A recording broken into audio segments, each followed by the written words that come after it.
Welcome back to Yeshivat Shalom Bayit, B'ezat Hashem, here on Griffin and Southwest 35th Avenue, B'ezat Hashem. We're going to have a little schmooze about the topic that a little bit concerned me. For, I would say, last meeting I had a very wealthy man, Baruch Hashem, a big billionaire, Baruch Hashem, making a lot of money. And the mentality of most of the rich people in the same concept. The problem is, it would be nice if it only stayed by them. But it trickles down to the whole, as they say, the money trickles down, right? So the expenditure that trickles down, and every person is trying to pick this up. Question is how to learn Rambam. Sounds like a very famous stira in Rambam. The stira is like this. There's some say that that Rambam is actually saying clearly what it says in the Gemara. It says in the Gemara, when a person comes to give tzedakah, he should not give more than the fifth. Okay? And then in another place, the Rambam says, very strange, in another place says, Ha'oni omed bepitcho, iten lo kol tzorko afilu yoter mechomesh. In another place, the Rambam says totally opposite. He says, if a person is standing in front of you, a poor person, and he's asking you for tzedakah, you're going to give him all his need, and even more than 20th. What's going on here? So a lot of people, a lot of Achronim speak about this stira. Sounds like a big stira by Rambam, and each one comes up with his own solution. But this, Baruch Hashem, I learned this sugya about 9 years ago, and I explained that sugya is very simple according to what we learn here in Yeshivat Shalom Bayit. We learn over here a Sofer called Ahavat Chesed. And according to Ahavat Chesed, you'll understand that he has a two-way street. For instance, a lot of people call me up, can I use tuition, tzedakah money for tuition for boys? For girls it's not a question because you're not allowed to. There's no, obligation for you to learn the Torah. So Beis Yaakov cannot be used. For that without a question, everybody agrees. However, the boys, since there is a chiyuv deoraita, to be mechanech your children, and tuition at boys' schools is a crazy amount of tuition. So many people come out to the shaila. Some people can say yes, some people can say no. We're not here for that question right now. We want to know what bothers me. That's the title of the shiur, is B'ezat Hashem, how to prevent us from becoming the Tzadokim or Baitosim. We have to understand what was their goal. And you will see how it's related to the tzedakah, what I was hitting on with Rambam's limud and Rambam's differentiation between until the chomesh, until the fifth, or more than the fifth, as he paskins later on when an ani stands in front of you. But first we have to understand what Tzadokim and Baitos were. What was the argument between these two Talmidei Chachamim and their teacher, the Tana Eloki Sumchos? The Mishnah in Pirkei Avot says, Sumchos Omer, right? You have to do over there. Don't work on Kadosh Baruch Hu on the pras. So these two Talmidim, two Geonim, geniuses, they've understood it themselves. No, you must work Hashem with the intention that there is going to be a price. There is going to be a reward. And they didn't understand the Rabbi, they thought Rabbi says there is no reward in the world. What was that? What was the little twitch in their understanding was that the Habim teachers, what was wrong with them? They thought that no, you have to work at Kadosh Baruch Hu knowing that there is a prize. Knowing that there is a reward. And that was the establishment. And by the way, how powerful did we become? We will learn Masechet Tanit shortly, Rabbi, in the morning, and at night we already hit them. We already hit them yesterday. Hit them hard. Those two powers, they were the biggest official government powers. Like Agudas Israel today. They were literally the power of Am Yisrael. And it was almost 90% control of these two because they thought that you have to have, there's a reward, there's going to be, you must serve HaKadosh Baruch Hu through via reward, and there has to be something because what is the whole purpose of us being here? And in the end, they rejected the Rebbe's teacher, but what was the Sumchos trying to educate them? And this is where we're going to come into this generation. Many people are surprised when I tell them, I really don't care about Olam Haba. Really? Nothing phases me. I don't do any mitzvah because I know I'm going to get Olam Haba reward. And that's where the disconnect is. Sumchos says, you are not to be serving HaKadosh Baruch Hu in this world because you know that there is Olam Haba reward. This is not how a Jew is supposed to behave himself in any aspect. But Tzadokim and Baitosim said, no, you must serve Hashem because you have to have some tangible purpose. And the tangible purpose is you know that you're going to go to Olam Haba. And you're going to rack up your bank account in Olam Haba. And that is the way that you're supposed to serve HaKadosh Baruch Hu. The problem with that was that Sumchos and we, as we were growing up in yeshiva, or when becoming even religious, when in the first stages, this is how that's how you deal with a baby. With a baby, you give him a reward and you promise him there is a surprise. There's a prize for you. That is only at that stage till you understand that there is reward and punishment, and you only work in HaKadosh Baruch Hu not because you're afraid of punishment, and not because you're respecting a reward. And that's what Chumash is telling them. The machloket is, they said, the Baitosim Tzadok, they said no. A person should know that there's always a stick over his head, and his Michalel Shabbat is going to get a punishment. And Sumcha says, no, that's not why we live. I don't care about punishment on Shabbat. B'chlal. I don't Mechal Shabbat because I'm afraid that I'm going to get hurt from it. Why am I not Mechalel Shabbat? It's very simple. Because by me keeping Shabbat, I know I'm supporting this world. And if Chas v'Shalom, I'm to break Shabbat, then I'm destroying this world. And again, everything related to this world. As soon as the Rabbi is teaching them, Chevre, you're here, concentrate on your obligations. What is your obligation? Look at Chafetz Chaim tells us. 8 times it says in the Torah that we're created for what? For the next guy. We're not created for ourselves. If you look at Chafetz Chaim, it brings you 8 psuchim. U'b'lechtecha b'derech, u'b'lechtecha v'alachta b'drachav, u'b'lechtecha b'derech. It says 8 times that you have to go in Hashem's steps. And what is Hashem's steps? 0 He gets from us. Rambam says in Yesod HaYesodot over there in Sofer Bada, Hashem gets 0. You have to know Hashem doesn't need anything from us. He doesn't need nothing. Whatever you do, Hashem gets 0 out of it, and it's not to do with Yehu, and it's not to do with him. He is telling you what's good for you, how you're gonna become a good person. It says Chafetz Chaim, it's a big machloket in the Achronim, especially this generation, and everybody's coming up with the concocted reasons the world was created, and this one says this and this. According to Chafetz Chaim, the whole purpose why the world was created is for me to take care of you. As me to take care of other needs. That's what I'm here for. Zehu. That is the klal, and everything else is supposed to bring you up to that. For instance, I always teach people that when you learn Torah and you get up from the table and you don't understand that you have to love your neighbor like you love yourself, do again Chazara and do again Chazara and take it again 10,000 times. Repeat the same thing until you get the message.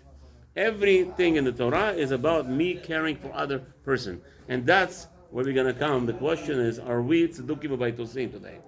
This is the question. Where are we standing? Are we doing things because it's beneficial for us? There's some kind of benefit out of it for us? Or are we doing it just because we have, this is the way the life is? And that's what every person has to consider themselves. That's where we have this big problem. What do the people think? This is the biggest avla that I think is this generation.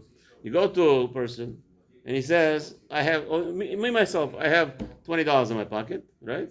A poor man comes in. What do? Give me change. Why? Because I have to give to the next guy. It says, the Torah tells you, right? But there's another chazal that tells us more than that. Every pruta you give is mitzvah. So what do geniuses decide to do? I'm going to change my $20 into quarters, and I'm going to give out quarters. Right? He takes $20 and he starts giving out the quarters. Very nice. Very nice. So he gives out the quarters, so he believes that I give every quarter that I give is a mitzvah. So why is he doing a mitzvah? Let's face the reality. He is a Baitosim Tzadok. He thinks that he has to get a reward. So he only concerned about getting a reward. But he doesn't understand. HaKadosh Baruch Hu gave him money. Why did he give him money? He has to give 20% to tzedakah. What does that mean? That means, says Rambam, when a poor man comes to you and says, I need tzedakah, you give him kol tzorcho, ve'afilu yoter mechomesh, and Chafetz Chaim teaches that. What does that mean? As long as it doesn't bother you. As long as it doesn't make you poor. The whole point of Chazal was, don't give more than 28 when you come to separate tzedakah, because more or less, then you forget there's this taxes, that taxes. In the end, you're going to be spending too much money, and chas v'shalom, you're going to be needing other people. The Chazal will tell you that. But Rambam is telling you, no.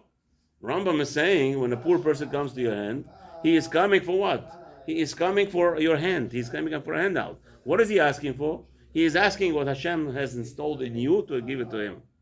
Where you come off and telling him, if I'll give this poor person the $20,000 I have in charity account, what's going to be with another 20 people who are going to come in? Also, they're making weddings, so I have to give them $1,000 also. Who makes such a cheshbon? Tzadok Baitos. Only Tzadok and Baitos could make such a cheshbon. Why? Because all he wants is what? A reward. So now he has in his mind, if I give 20 people $1,000 each, I'll have a mitzvah of giving my tzedakah to 20 people. Right? He thinks like that. But that's a mistake. That's the machloket between Sumchos and Tzadokim and Baitosim. Well, the machloket is, do I right now satisfy this person, and therefore I may get only one mitzvah. But this person now, he needs, let's say I have, whatever it is, I have $25,000 to give tzedakah. As we said, a man earns, let's say, $100,000. He puts aside $20,000 to give away to charity every year. Now, an ani comes to him, knocks on his door. Yes, I'm not talking about organizations. I'm talking about an ani, a poor person comes to his house, and he says, I need X, Y, and Z to make a chatunah at $15,000. Can't tell him, here, I give you $5,000. May go raise the rest. Can't do that. No? Cannot do that. If you have $15,000 in your pocket to give to tzedakah, $25, whatever it is, if you have the amount that he needs, you're not allowed to tell him, go rest, I'll collect more. Because I'll give 50 other people $1,000. Chas, that's a Tzadokim Baitos. That is a Tzadokim Baitos, thinking about a mitzvah, feeling like a bank account, but for forgetting the obligation. Our obligation is here for the next person. We are not here to take care of ourselves. We are not here just to worry about ourselves. Islam, where are we living? This is the whole machloket, and you'll be surprised. I'm experiencing this every time. Talk to a gvir, Rabbi, I can't give you all the money or this. I say, listen, we have a family that's being thrown out. Okay, I'll give you $1,000. Now because I have to give 30 other people another $1,000. Where you coming to such a Torah from? Right? And what hurts me, this people don't understand. Right now, I'm making this tonight specifically. 2 days ago, there was a big auction. Somebody bought a Shulchan Aruch, the first print of Shulchan Aruch, $500,000. Right? I promise you, we come to this person right now, tell them, excuse me, maybe there's a almana being thrown out of the house. How much does she owe? $15,000, the rent. She's backtracking 5 months already. She doesn't have money, what to do, what, where, and how. Tuition is being everywhere. How much money you want to give? I promise you, in his mind, the first thing is, I'll give $1,000. So the rest people give $1,000. And it's left and right. I know such people who buy this kind of auctioneers. I was in the people's house. למה? זה הצדוקים והבויטוסים. ואיפה זה התחיל? זה מתחיל מהחינוך. Wrong education.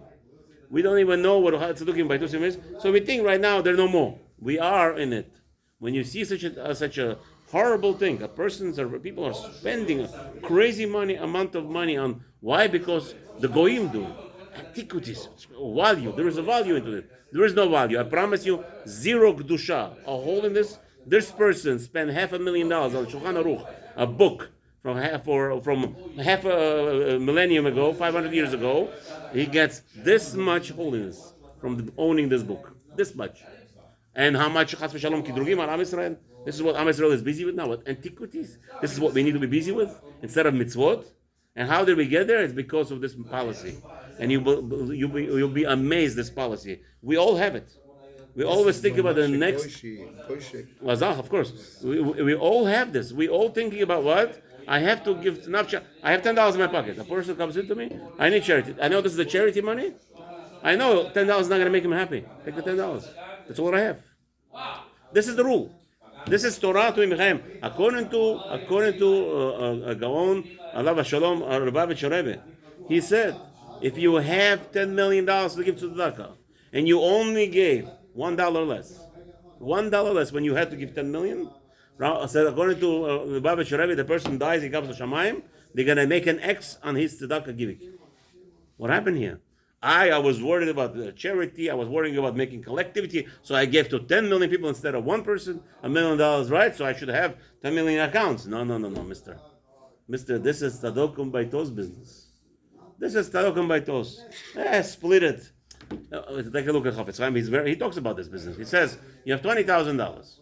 And you have one guy comes and he says, I need $20,000. And you have every other people come, 19 people come and says, we need $1,000. So he said, give all $1,000 each. Why?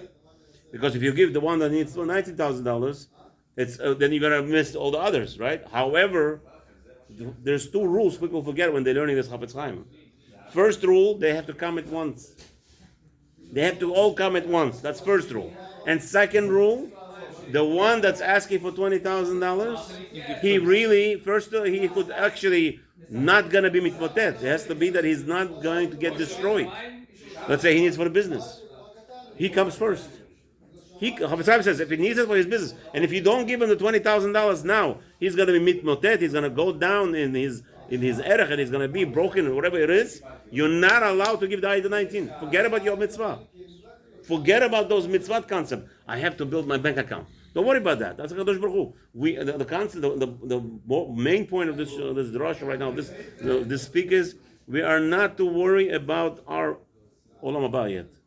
You live in this world. Don't do nothing. What's olam haba? What about now? What about now? Like I told you a story. That happened to me. It's kedai to repeat. I was in the supermarket, KC. Hopefully nobody here is going to take advantage of them. I went in there. What's the problem? The problem is in the system that if you buy a six-pack of Nesher malt is like a black root beer from Israel, right? So it's it's good. I like it. Anyway, spoiled. So now I buy a cases. I usually buy 2-3 cases for Shabbat. I enjoy myself, whatever it is, right? It's not liquor. There's no liquor there at all. It's like a nice bira shchora, it's called in Israeli. They love it. It's a nice thing. So now I buy it, right? They scan. I come home, I just wanted to see the price once. And I see, I bought 2 cases. So they charged me for 1 case. And the next case, they charged me for 1 bottle. What happened was when they scan, and the system picks up a bottle, and they scan you for that, and that's it. Now, wait a minute. The difference is $5.20. Okay, I come in the next day. I said this was Thursday night. I said Friday. Usually I don't do shopping Thursday night anyway. But whatever. The first time I look at the receipt. I usually don't look at the receipt because whatever. So now I look at the receipt. Just wanted to find out how much it cost me here compared to New York. Right? All of a sudden I see they undercharged me $5.20. Okay. Jewish hours. You need to come back. Even if it's a goy. What's a shaylach? It's a shaylach. Well, we're not starting right now. Baruch Hashem. Anyway, so now I'm coming to the store. I said, look what happened. The manager looks at me. Yeah, wow, Rabbi, nobody would do that. That's not impossible. I'm so pleased. And I said, well, let me make a correction. So what happens? What happened? There was a Yid standing by with a nice beard, a young gentleman, and he says to the manager of the store, what do you think? It's worth it to lose Gan Eden for $5.20? He lit me up. He lit me up as soon as he said these words. I said, what? You think I care about Gan Eden? I care about the store. Tomorrow they lose thousands of customers. How much money they lost? $5,200. $5,200. $5,200 they can lose a week. Are they going to stay in business? They're out of business. So it's a little bit selfish maybe. I need them in business because I need shopping, easier, convenient shopping. Even though there's like the other supermarket. But still, what am I so worried? I'm worried about Gan Eden now. I'm worried about them losing money. What are we losing? Same thing happened to me in Aroma. Yeah. I did the same thing for Kiddush Hashem. No Kiddush Hashem. That's why I'm doing it. That's exactly what I'm not doing it. I am not doing it for Kiddush Hashem. You're not doing it for Kiddush Hashem. I'm doing it because this person is suffering. And if he loses money, he loses his business. And if he loses his business, Rahmanan Nisan. What was the whole point? Because I was worried about money. Not now, I'm not worried, I'm going to lose my Gan Eden because I know and I stole. This is not the cheshbonot. This is not proper cheshbonot. Kiddush Hashem, it's very nice. I am not doing it because of Kiddush Hashem. I'm doing it because it's the right thing to do. And not that too. That's the main thing. This is the whole shmooze. Again, it's that too. That too. This guy's going to throw it in. The whole shmooze is about that. What do you want? The whole shmooze is about that. We have to come back to and remain Jewish. And the Jewish identity is, I don't care about my olam haba. I care right now between Ben Adam lechavero. And that's the ikar. Beautiful.